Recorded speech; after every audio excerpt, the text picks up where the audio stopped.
तर दुधाचं ठिकाण हे बघा, इकडे ढोरं पण आहेत. हे बघा समोर घरं पण आहेत आणि मी इथून दूध आणतो. हे गाय आहेत, इथं भरपूर गाय आहेत. हे राजस्थानवरून आलेले आहेत. हे बघा त्यांची गाय. हे बघा इथून दूध आणतो कारण की इथं समोर दूध होऊन भेटते. हे बघा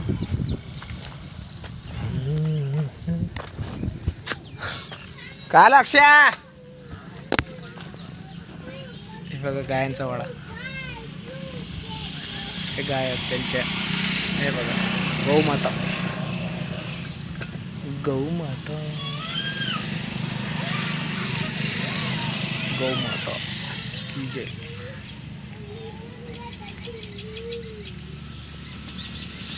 जब तेरा शुक्रिया